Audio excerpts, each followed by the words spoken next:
Dieu va bouleverser les nations. Si vous vous souvenez, en 2016, précisément le 26 mars 2016, oui, le 26 mars 2016, oui, la publication.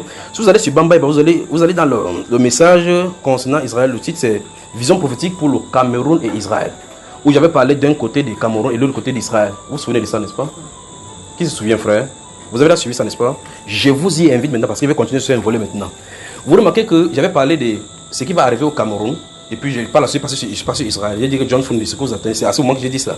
Que les seuls et les non-partants. Vous vous souvenez de ça, n'est-ce pas? Puis j'ai dit, ça c'est en 2016. Vous regardez, j'ai dit, l'autre maintenant qui m'a surpris, mais qui ne me surprend pas trop, c'est ce qui arrive à Israël. Il dit, j'ai vu les murs de lamentation tomber. Un événement est arrivé et le mur de lamentation est tombé. C'est cette prophétie, vous regardez ça, c'est prophétie là maintenant. Je me positionne sur la montagne en face et puis voir cette mur là où les gens viennent faire comme ça. Souvenez-vous, dans cette prophétie, j'ai parlé d'un CD qui se trouve à l'intérieur. J'ai trouvé un CD là-bas. Et puis quand j'ai pris le CD, j'ai envoyé la main pour le CD inséré là-bas. J'ai regardé les sujets de prière. Et vous voyez, les gens se positionnent là-bas. Ils ne prient pas pour le mariage, ils ne prient pas pour telle chose. Ils prient en disant à Dieu. Parce qu'au-dessus du sommet se trouve quelque chose. On va y arriver maintenant si le Seigneur le permet.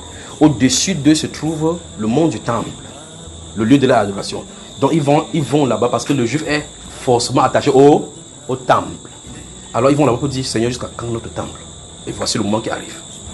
Donc, dans cette prophétie-là, en 2016, je disais, le moment arrive où quelque chose va se passer, et l'événement va arriver, le mur de lamentation va tomber. Parce que quand j'étais tenu là-bas, il y avait un jeune garçon qui était à ma droite. Il m'observait, j'étais tenu là-bas. Je ne peux pas vous dire certaines choses, la façon dont j'étais tenu, ni comment, mais j'étais en face de cette montagne. Et puis je regarde Israël, je suis en train de regarder Israël. Et puis le jeune garçon ici, il m'observe, il m'observait. Et puis de ce côté se trouvait quelqu'un des nations. Quand il dit quelqu'un des nations, vous comprenez, n'est-ce pas? Donc voici un Israélien, voici quelqu'un des nations. Et puis quelqu'un des nations, c'est le juif qui m'a attiré mon attention. Parce qu'il regardait comme ça, comme je regardais la vision de... Lui ne voyait pas la vision parce que la vision se déroule, le temple est fixe. Le temple est fixe, comme nous sommes positionnés à trois, le temple est fixe. Et puis il regarde comme ça, et puis je vois la vision s'est dérouler. Et je vois la vision se dérouler, le mur du temple s'écroule devant moi. Quand ça s'écroule, et puis j'entends le Saint-Esprit dire maintenant que Jacob, souviens-toi maintenant que ton Dieu s'est souvenu de toi. Cesse de te lamenter sur le mur des lamentations parce que ton Dieu... Frère, nous sommes en 2016. Nous sommes en 2016 là, c'est ce que je t'en ai raconté. Vous allez là-bas vous trouver. Et puis, le jeune garçon qui se trouve à ma droite ici, le juif là, il maîtrisait le Tanakh. Il maîtrise tous les commandements. Et puis il voit comment l'esprit de prophétie vient. Ils sont de parler à Israël, il parle à Israël, il parle à Jacob. Ce qui est curieux dans cette prophétie, c'est qu'il parle de Jacob, il ne parle pas d'Israël. Vous voyez cela, n'est-ce pas, les douleurs de Jacob. Il dit, c'est ce que Jacob sait, que Dieu s'est souvenu et il va faire revivre ses captifs. Ce garçon aussi était là, il était dubitatif. Pourquoi était-il dubitatif? Parce qu'il sait que les prophètes doivent venir chez les Juifs pour leur parler. C'est la norme de Dieu. Il faut qu'il suscite un prophète du milieu d'eux pour leur parler. Il se regarde comme ça, il me dit, dans son esprit, c'est que ce qu'il a dit est vrai. Et il voit effectivement comment l'esprit vient sur lui pour témoigner que c'est vrai. Mais c'est le problème, c'est le monsieur de la nation, c'est dans cette vision-ci, ça montrait que quelque chose était passé. L'enlèvement avait eu lieu. L'enlèvement avait eu... Regardez, nous sommes le 10 juin 2020. Ça fait 4 ans que j'ai parlé de cela. Et maintenant, voici la vision encore devant nous maintenant, qui se reprécise. Écoutez très attentivement.